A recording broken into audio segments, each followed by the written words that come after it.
correlation you see between microbial activity and nutrients? Or obviously, see, in fact, higher the microbial activity, better is the nutrient availability, provided under some conditions. The condition is the proliferation of microbes in a soil can really release more nutrients, provided it has got a substrata to dwell on.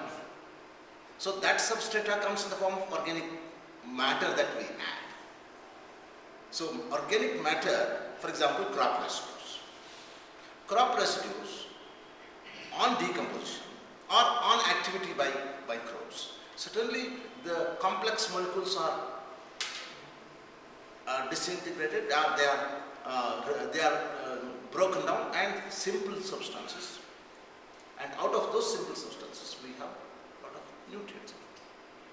That is why all the manures have got a capacity to release the micronutrients, which is not possible in fertilizers. Fertilizers, they can supply one or two major nutrients. If you want to add zinc, you have to bring one more zinc sulfate as a fertilizer.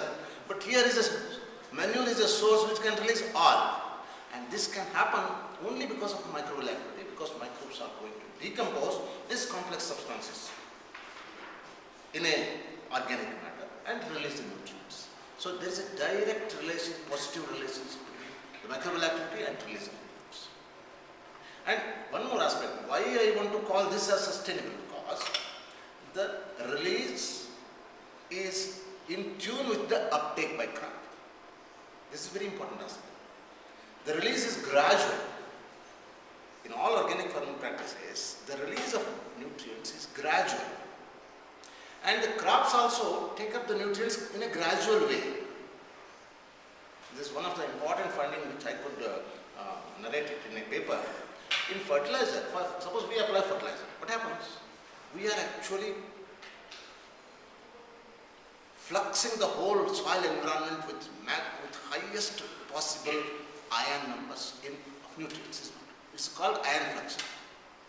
But crop can take up only few. It can't take up according to the supply unit.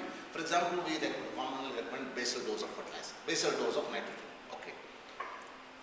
Suppose we apply basal dose, say 50% of the requirement, but crop can take up only a small part of it. The remaining part is likely to be lost. Whereas in organic farming, the release is always gradual. That gradual is really tallying with the uptake, because all the crop roots can also take up these nutrients in a gradual way. Suddenly they cannot absorb everything.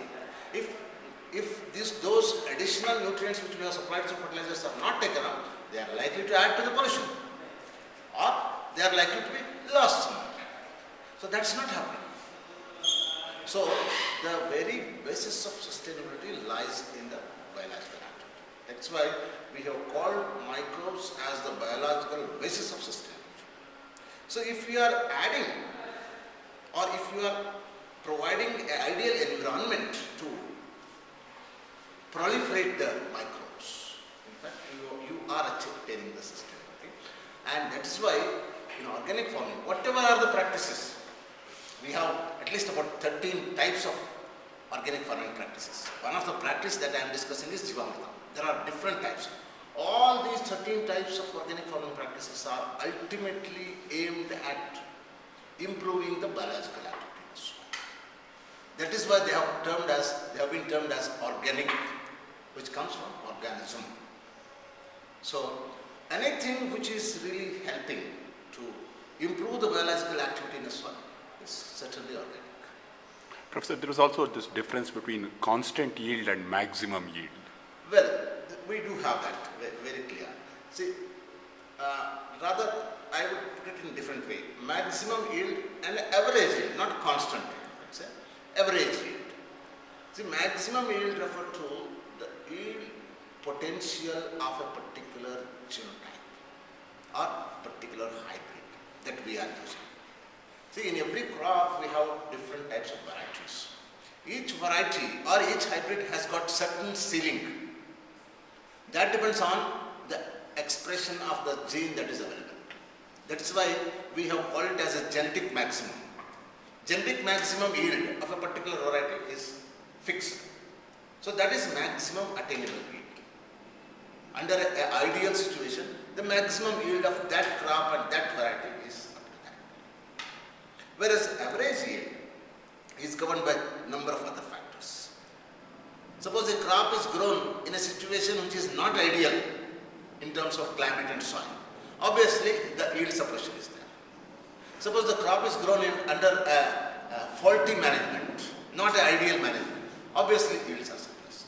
Suppose the crop is caught up in a disease or pest. Obviously, yields are suppressed. So, due to several factors, the yield suppression is always common.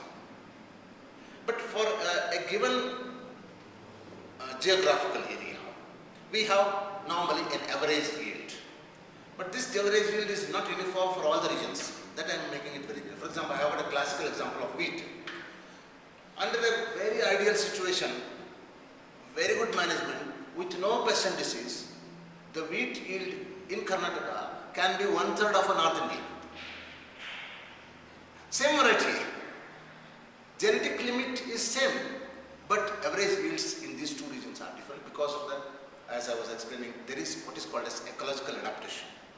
So ecological adaptation will decide the average yield, apart from the management factor, apart from other factors.